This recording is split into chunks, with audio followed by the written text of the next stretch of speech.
شروع اللہ کا نام لے کر جو بڑا مہربان نہایت رحم والا ہے۔ ایک طلب کرنے والے نے عذاب طلب کیا جو نازل ہو کر رہے گا، یعنی کافروں پر، اور کوئی اس کو ٹال نہ سکے گا۔ جو بلندیوں والے اللہ کی طرف سے نازل ہوگا، جس کی طرف روح القدس اور دوسرے فرشتے چڑھتے ہیں، اس روز نازل ہوگا جس کا طول 50,000 برس ہوگا۔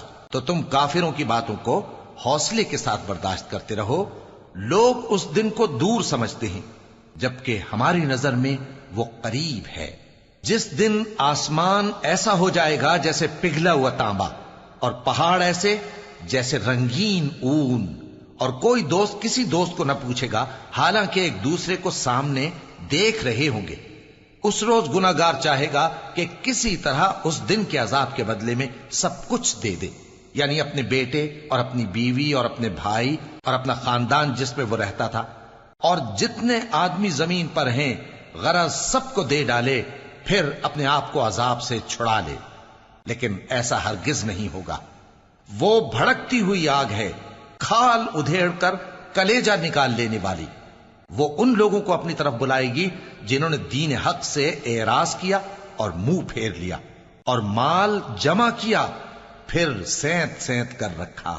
کچھ شک نہیں کہ انسان کم حوصلہ پیدا ہوا ہے۔ جب اسے تکلیف پہنچتی ہے تو گھبرا اٹھتا ہے، اور جب ملتا ہے اس کو مال تو بخیل بن جاتا ہے۔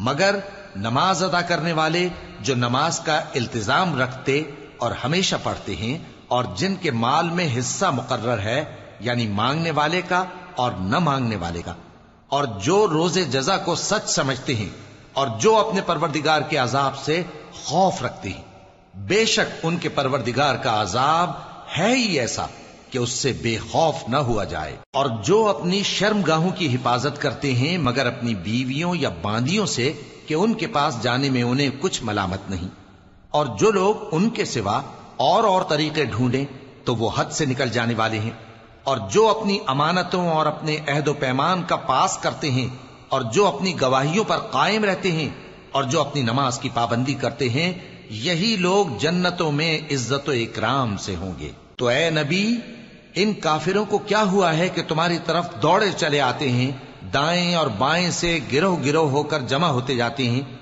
کیا ان میں سے ہر شخص یہ امید رکھتا ہے کہ نعمت کے باغ میں داخل کیا جائے گا؟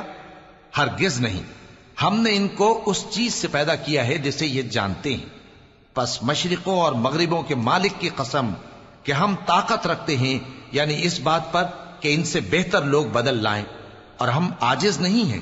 تو اے پیغمبر، ان کو باطل میں پڑے رہنے اور کھیل لینے دو، یہاں تک کہ جس دن کا ان سے وعدہ کیا جاتا ہے وہ ان کے سامنے آ موجود ہو۔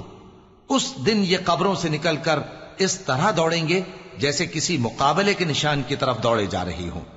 ان کی آنکھیں جھک رہی ہوں گی اور ذلت ان پر چھا رہی ہوگی۔ یہی وہ دن ہے جس کا ان سے وعدہ کیا جاتا تھا۔